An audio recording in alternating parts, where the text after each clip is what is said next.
मसीह के अजीम और जलील नाम में आपकी सलामती हो। मेरा नाम पादरी प्रोफेसर टोनी विलियम है।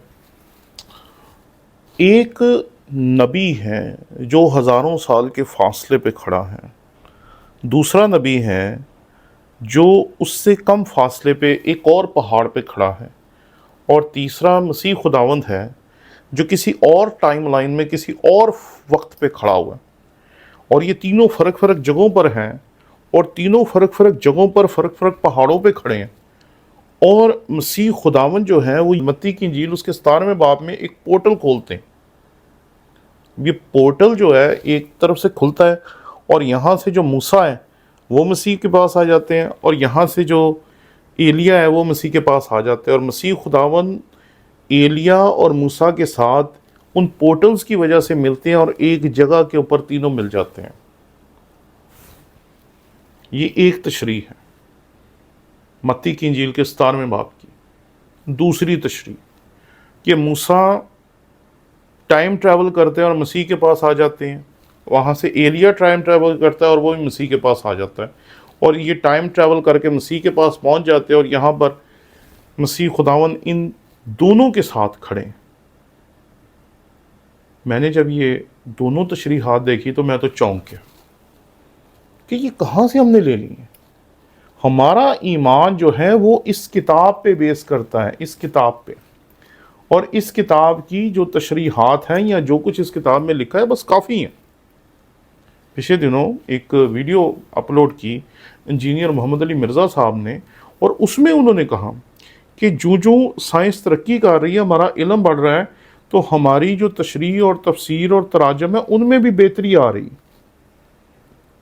भाई किसी इल्म के आने से, किसी इल्म के जाने से, किसी बंदे के आने से, किसी बंदे के मर जाने से बाइबल को या इसकी तशरीह और तफसीर को कोई फ़र्क नहीं पड़ता। सीधी सी बात है, ये टाइम ट्रैवल हम नहीं मानते। मूसा कब्र में है, मसीह खुदावन जो है वो ज़िंदा है और पहाड़ पे है, एलिया खुदा के हजूर है और वो मसीह खुदावन के पास आ रहा है। हम इसे सादा तौर पर मौजज़ा कहते हैं। बस इससे आगे इसकी तशरीह तलाश करना कि ये पोर्टल्स खुल गए हैं और पोर्टल्स के ज़रिए दोनों आगे, और अरे कैसी बातें कर रहे हैं। पोर्टल्स तो तब होते जब मूसा भी कहीं ना कहीं ज़िंदा होता और एलिया भी कहीं ना कहीं ज़िंदा होता, और ये अपने अपनी जगहों से मसीह को आके मिल जाते, और ऐसा है नहीं। ये मार्वल की फिल्मों में होता है जी, जो आजकल देखकर हमारे साहिर अदीम साहब और उन जैसे दीगर जो लोग हैं वो हमें ये नई नई चीज़ें जो हैं वो अपनी किताबों से निकाल के दिखाना शुरू हो गए, और कहीं ना कहीं हमारे लोग भी ये समझना शुरू हो गए कि शायद ये जो पोर्टल हैं और ये जो टाइम लाइन है या ये जो टाइम ट्रैवल है ये दुरुस्त है। ये सब कुछ फिल्मों की कहानियाँ हैं। आज तक ना टाइम ट्रैवल जो है वो साबित हुआ है, आज तक ना ये पोर्टल्स साबित हुए हैं। ये फिल्मों की बातें हैं। फिल्मों वाले तो बहुत कुछ दिखा देते हैं, फिल्मों वाले तो ऐसी ऐसी चीज़ें दिखा देते हैं जो कि कभी सोची नहीं हम लोगों ने। इसलिए इस हकीकत को समझें, अपने ईमान को किसी एक बंदे के हवाले ना कर दें। मैं अक्सर जब साहिल अदीम की कोई वीडियो देखता हूँ तो मैं हैरान हो जाता हूँ कि लोग उसके सामने ऐसे बैठे हुए हैं जैसे वो सब कुछ जानता है, अलीम कुल है, और वो किसी चीज़ के बारे में कुछ भी बोल देता है, कुछ भी कह देता है, और लोगों को जो कि पता नहीं इसलिए वो भी यूं यूं सर हिला रहे होते हैं, हाँ जी हाँ, वाह जी वाह, हमने तो पहले ये सुना ही नहीं, और लोग उसकी बात को मानते हैं। लेकिन हम इस वाक़े की बात कर रहे हैं कि ना यहाँ टाइम ट्रैवल की बात है, ना यहाँ पोर्टल्स की बात है, यहाँ बात है हमारे खुदा की कुदरत की। हमारे खुदा ने अपनी कुदरत के वसीले से सब कुछ मुमकिन किया कि शरीयत जिसके वसीले से पहुँचाई वो भी मसीह के हजूर हाजिर है, जो नबियों को पेश करने वाला है वो भी मसीह के सामने हाजिर है, और मसीह खुदावंद भी वहाँ पर हाजिर है। और ये सब वाक़या जो है, दरअसल ये मसीह खुदावंद जो थे वो अपने शागिर्दों को एहसास दिला रहे थे कि अभी उन्हें जलाल को किस मुकाम तक देखना है, اور جن باتوں پہ وہ سیٹسفائیڈ ہیں، ان باتوں پہ سیٹسفائیڈ نہیں ہونا بلکہ ان سے آگے جانا.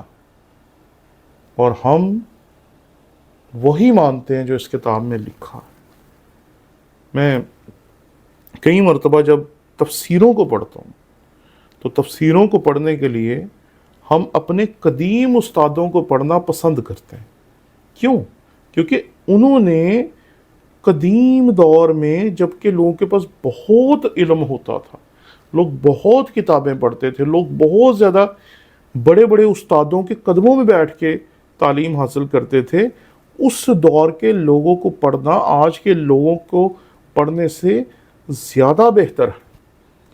جو لوگ یہ پورٹلز کی باتیں نہیں تھے کرتے، ٹائم ٹریولز کی باتیں نہیں تھے کرتے، ملٹی ورس کی باتیں نہیں تھے کرتے، اس طرح کے جو نئے نئے سن 2024-25 کے یا سن 2020 کے بعد کے لطیفے ہیں، یہ ابھی ان تک نہیں پہنچے تھے.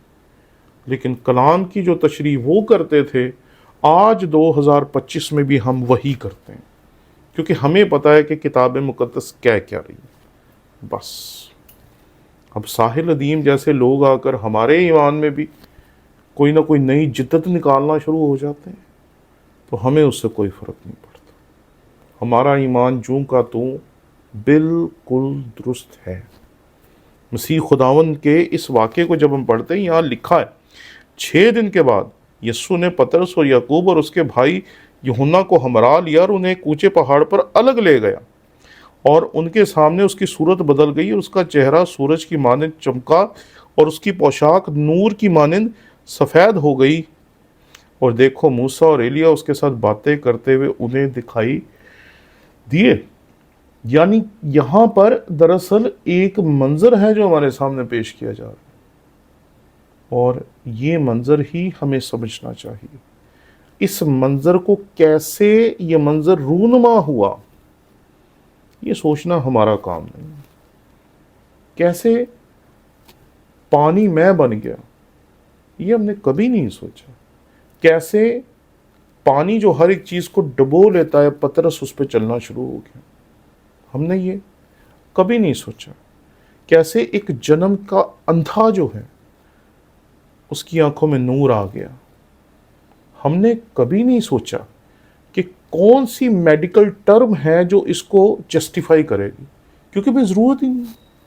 معجزے کا مطلب ہے جہاں عقل سوچنے سے عاجز ہو جائے، جہاں عقل سوچنے سے عاجز ہو جائے وہی معجزہ ہے. بس اس لیے خدا کا شکر کرے ان معجزوں کے لیے جو کتاب مقدس میں موجود ہے.